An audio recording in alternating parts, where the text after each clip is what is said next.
walkthrough, playthrough, review, anything like that. It's just me playing the game badly so you can see what it looks like. Right then, this is F1 World Grand Prix on the Sega Dreamcast, and it's going to be interesting to compare this with, what was it, racing simulation thingamajig Monaco Grand Prix that I played yesterday, badly.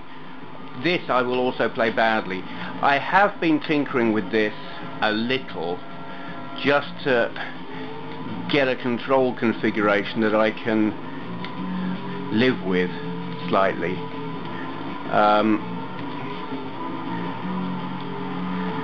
But I'm still going to struggle here.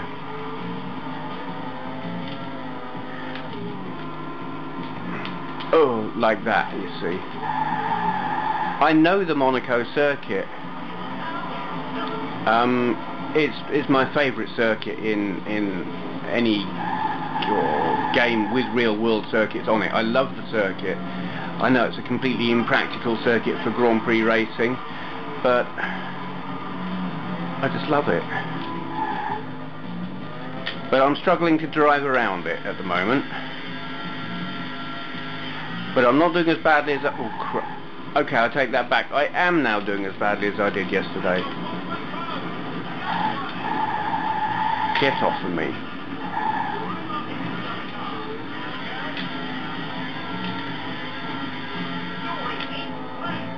Hey, that's just kind of slightly sharp braking there.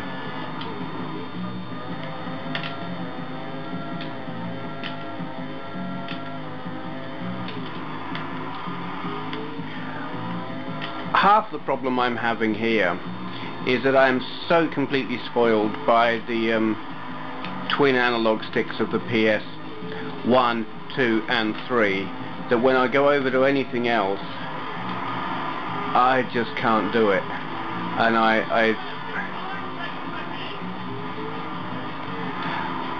have to confess the one thing that I dislike about the Dreamcast is the controller. Now I'm not blaming the controller for me driving like a complete numpty here. That is entirely down to me. What I will say about the controller is it is spoiling my enjoyment, because I loathe this controller. Something about it.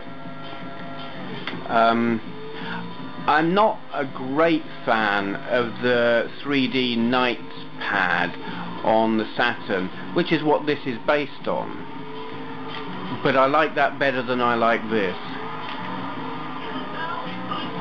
Something about this just infuriates me. Part of it is the way that the cable comes out of the bottom of the pad instead of the top. That's just wrong. And part of it is the way they default to the triggers for accelerate and brake. That's also horrible, and I don't like it. Oh God, I keep doing that.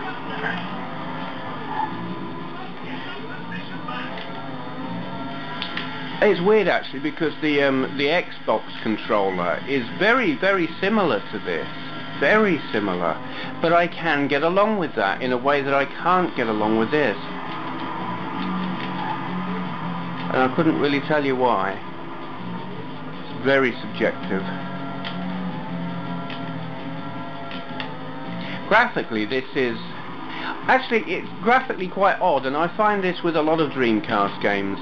It looks muddy, it looks fuzzy in a...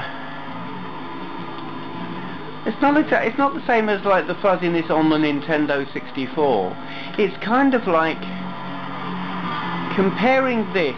I'm not going to compare it to the PS1. It actually it ticks me off when people compare the Dreamcast to the PS1, because they were out at more or less the same time. Crap. But that's just because they... God. They dumped the Saturn early and brought out the next generation early. This should be compared with the PS2, in my book.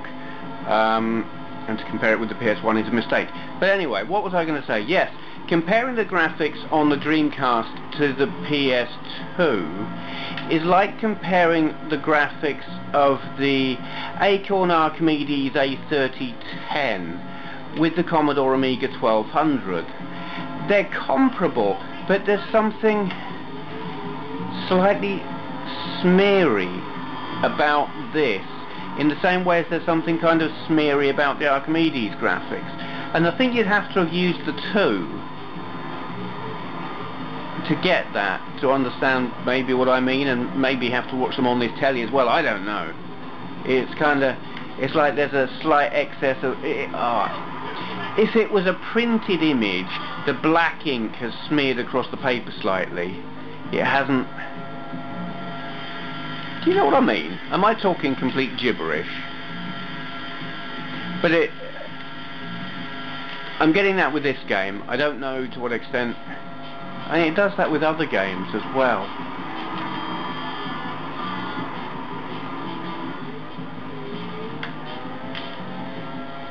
Streets ahead of the PS1, but it should be. It's the next generation up. It's lagging slightly behind the PS2 and a country mile behind the Xbox. But again, you would expect that because it came out several years before then. So I think it's perfectly respectable, if not completely impressive, for when it was made. The game, because really there I'm just talking about the hardware. What can I say about the game? It stomps all over that thing I was playing yesterday. This is playable. I'm struggling slightly due to lack of practice, but that is something that would be very easily overcome if I played it for longer than, well, I played it for about 3 minutes before hitting the record button, and it is the first time I've ever played it. So, you know, I'm playing badly, but there would be something completely wrong with the balance of the universe if I wasn't. I am enjoying it, and that's a good thing. It's taken me a couple of... Oh, I'm even catching someone up. What is it? It looks like a Jordan. Probably Minardi, back when they were yellow. Whoops. I liked the Jordans when they were yellow. Actually, I liked the Jordans when they were Jordans. What are they now? Red Bull. Are they Red Bull now? Yeah, I lose track. No, they're not. That was... Stewart are now Red Bull. Jordans are now Force India. Yeah, which are also... I don't mind the Force Indias. They're going to challenge one of these days to be a top team. I think they're not there yet. But I did like Jordan. Oh, I would like a bigger gear indicator here. I would like something that's not... Yeah, this is actually probably one of the few things I will fault this game on. The gear indicator is a small little number at the top of the screen where you've got to take your eye off the track to see what gear you're in. That's not good.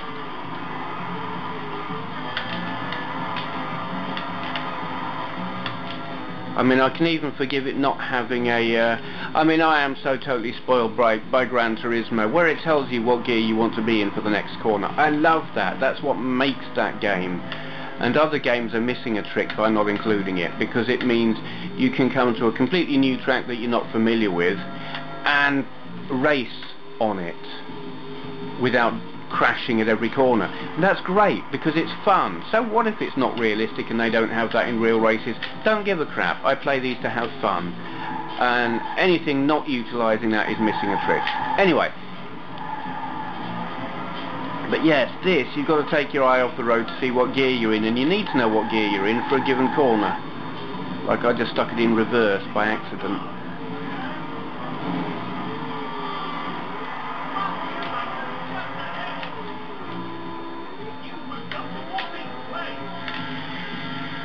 I'm in 14th. Well, I'm not last. I'm happy enough with that.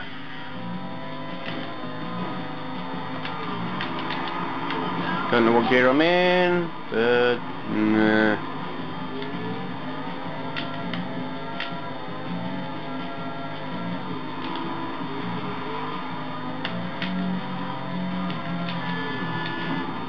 Yes, get into that barrier, you. To what place? 12. It's got me. It only just registered on my brain But that's Murray Walker talking to us. Formula One is not the same without Murray Walker. Martin Brundle does a good job, or he did. Now he's gone to Sky, which is bloody criminal. You know, he was good, Martin Brundle, good commentator. It's funny, I never rated him that highly as a driver, and I didn't even really particularly respect him. It's like he always talked big, but never performed when he was a driver, and I just thought, yeah, full of shit. And then he went and he was driving a Jordan, I can't remember if it was Canada or Australia, flipped it over the top of David Coulthard's car, upside down, landed in the gravel track, broke it in half, climbed out, ran up the pit straight, got into the spare car. And I thought, that takes balls. He ripped his car in half. I was thinking he's dead, and he got out and ran into the spare car. And that won my respect hugely. But as a commentator, he's quite good. He's better than whoever he's ever got co-commentating with him. But none of them can beat Murray Walker. When he was, well, before he kind of lost the plot a bit, I mean, he was always making mistakes, but they were good. Up until the last 2 years of his career, at which point they became embarrassing. It was like, you're just sitting there thinking this, I'm sure he hasn't got Alzheimer's, but you were sitting there kind of cringing, feeling like he had. You were thinking, does this guy even know his own name? And it was just, well, you reach a certain age, you don't think as fast. Hell, even at my age, I don't think as fast as I did when I was 20. So, and Formula One being a really fast sport, you've got to be quick to commentate. And it reached a point he couldn't keep up, and it, well, he probably should have retired about 2 years before he did, but you know, it's just such a damn shame, because it's not the same without him. It's just not the same sport anymore anyway. I'd say he'd be turning in his grave, but he's not dead.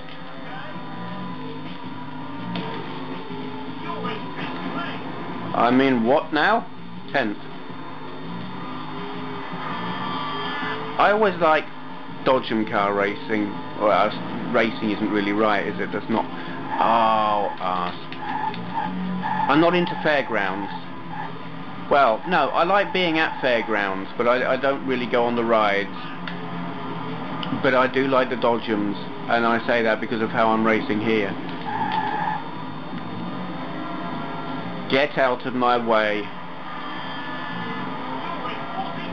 I'm not. It occurs to me that you probably can't hear Murray because the TV volume is not that loud. I didn't have it up that high yesterday either. It's like I don't notice it while I'm playing it, but watching the video afterwards it became apparent. I don't know how many laps are left. I don't know how many laps I've set it to 12 laps, have I? Oh dear. Obviously I have got the damage turned off here. That is a good thing, because we wouldn't have got very far otherwise. Oops.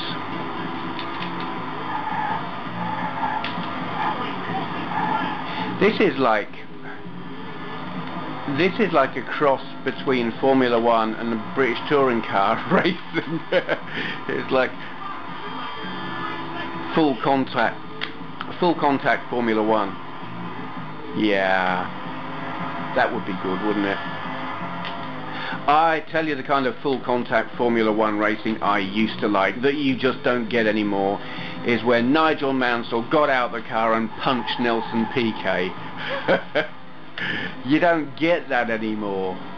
And Senna and Prost were always at each other. Who punched it? I'm pretty sure one of them punched the other. I know they had each other off into the gravel trap on more than one occasion. But you know, drivers used to, they had character, they had balls, they said what they thought, and they didn't care if they offended anyone. And now they're all corporate bleeding entities who toe the company line, and they're in trouble if they speak their mind. I mean, everyone's all uptight about what's his name, Lewis Hamilton, because he's a dangerous driver, and yes, he is a dangerous driver, but hey, it's a dangerous sport, and that's how he's racing in the wrong era.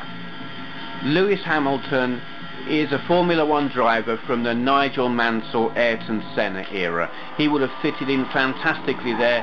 He would have been a hero. He's in the wrong era. He's not. They're now all. They're not even gentleman drivers anymore. I mean, that's your Fangio era. They're bloody corporate spokespeople with a race suit on and a crash helmet, sitting in a radio-controlled car, more or less. Yeah. Look at me getting all deep and something about Formula 1. Far more detail or information or something than most people will give a crap about. But, well, what can you talk about when playing a Formula 1 game than Formula 1? I am fairly disillusioned isn't the right word. I am disappointed with the way Formula 1 has gone. I'm appalled that it's gone over to Sky and we're only going to get half of the programmes live on the BBC now. It's awful. I have watched Formula 1 live on the telly since I was 6 or 7. And I mean, we're talking your Rene Arnoux type era, and James Hunt and Niki Lauda. I watched those people race. I mean, God, half the people who were racing when I started watching Formula 1 are dead now. And I've been watching it since then, with gaps here and there, and then religiously since your Nigel Mansell era. I haven't missed a season. I've barely missed a race since the Mansell era. And it was on telly every race was on, live. You could watch it if you wanted to. Now, you gotta bleed and pay for the package, or I haven't got the high definition Sky box thing, so I would have to pay for the Sky Sports package, and I'm not gonna. Sod it. Absolutely not gonna. So to me it's the end of an era. And I'm disappointed in that aspect. But the reason I won't pay is because I'm disappointed in it as a sport.